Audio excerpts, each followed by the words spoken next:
Hello everyone, this is Namrata Golian and in today's class we will discuss about one of the most important and foundational topic of accountancy, that is the accounting concept. आज की class में हम discuss करने जा रहे हैं accounting concept की need arise क्यों हुई, अकाउंटिंग कंसेप्ट होते क्या है, अकाउंटिंग कंसेप्ट्स कौन से फंडामेंटल्स एज्यूम किए गए हैं और अदर कंसेप्ट्स का ओवरव्यू लेंगे. Let's start the class. चलिए students, imagine someone is recording profit today, someone is recording profit tomorrow, someone recording asset at cost price, someone recording asset at market price. तो आपका financial scenario कैसा होगा? क्या आप financial information को comparison कर सकती हैं? नहीं. आपका फाइनेंशियल सिस्टम कैसा होगा? यू ऑल बिकम कंफ्यूज, आपको रिजल्ट समझ ही नहीं आएंगे. So there is a solution to this problem. इस सॉल्यूशन का ही प्रॉब्लम इंट्रोड्यूस किया गया है through accounting concepts. Accounting concept क्या होते हैं? Accounting concepts are general accepted rules और assumptions और principles in which our accounting system operates. Understood?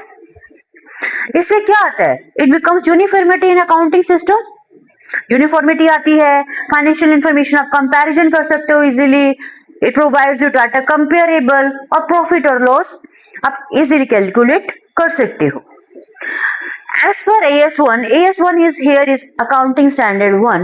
There are three fundamental assumptions. वैसे तो बहुत सारे concepts और principles हैं, but as per AS1 three को fundamental assumptions assume किया गया है. One is the consistency, second is the accrual and third is the going concern. Consistency क्या होती है? It means while choosing a method of accounting, you should be consistent over a period of time. ऐसा नहीं है आज आप depreciation straight line method से calculate कर रहे हो एंड अगले फाइनेंशियल ईयर में आप रिटर्न डाउन वैल्यू मेथड से कंपैरिजन कर रहे हो. इससे क्या होगा? Because it will not bring your data comparable. Accrual, as per this concept, जब आपके रिवेन्यू और एक्सपेंसेस अराइज हो जाए you should record in your books. ये कंसीडर नहीं करना है वेदर यू हैव रिसीव और paid. Going concern, as per this concept, it has been assumed that business will establish for a infinite period of time. बल्कि business definite period of time के लिए establish नहीं किया जाता है. ये assume किया जाता है business will go long away. Understood? चलिए अदर कंसेप्ट पे एक नजर मारते हैं. Business entity concept. As per this concept business और बिजनेस का ऑनर है, they are differ from each other. Dual aspect, इसका मतलब ये होता है कि आप बुक्स में कोई भी एंट्री करते हो उसके टू एस्पेक्ट्स होते हैं, वन डेबिट और other is credit. For every debit there must be a credit. Accounting period, माना बिजनेस लॉन्ग टाइम के लिए चलेगा बट एवरीवन इज क्रेजी.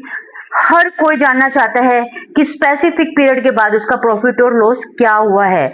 सो यहाँ अकाउंटिंग पीरियड का मतलब यही है 1 April to 31 March financial year consider किया गया है.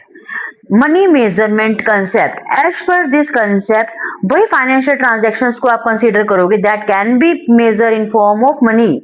वो ट्रांजैक्शंस कंसीडर नहीं की जाएगी that are of qualitative in nature. Suppose आपका मैनेजर बहुत ऑनेस्ट है, उसके थ्रू आप बहुत सारा प्रॉफिट अर्न कर रहे हो, it will not be considered in your financial books. Cost concept, as per this concept all transactions, all assets will be recorded at their cost price or we can say historical cost. जिस price पे आपने उसको obtain किया है उसी के base पे accounting और उसी के बेस पे उस ट्रांजैक्शंस की रिकॉर्डिंग चलती रहती है. Principle of conservatism, as per this principle you will consider probable loss not probable gains. Future में आपको क्या लॉस हो सकते हैं और आप वो एज्यूम कर सकते हो तो you will consider in your books.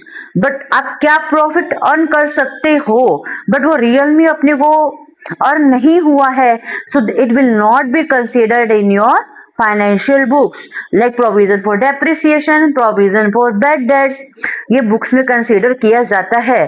कहीं भी प्रोविजन फॉर गेन्स नहीं बनाया जाता है। मैचिंग कंसेप्ट, जिस ईयर में कोई भी एक्सपेंसेस, कोई भी रेवेन्यू अराइज होते हैं, उस ईयर में वो बुक्स ऑफ फाइनेंशियल बुक्स में रिकॉर्ड किए जाएंगे।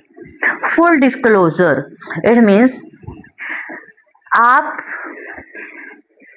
अनबायस्ड होकर all financial information should be recorded in a books. ठीक है, जो ट्रांजैक्शंस या कोई भी फाइनेंशियल इंफॉर्मेशन हैं बुक में लिखने लायक हैं, तो you should disclose.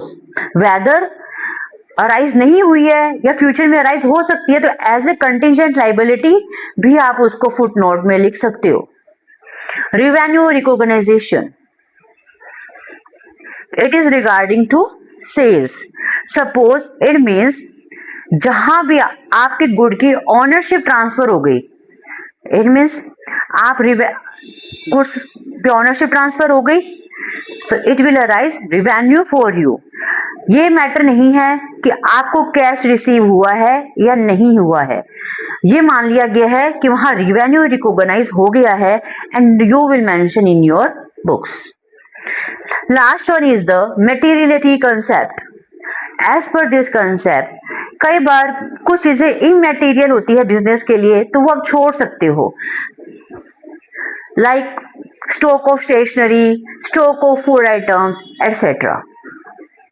Understood students? I hope आपको आज की क्लास समझ आई होगी and you will cooperate me in the future too. Bye bye.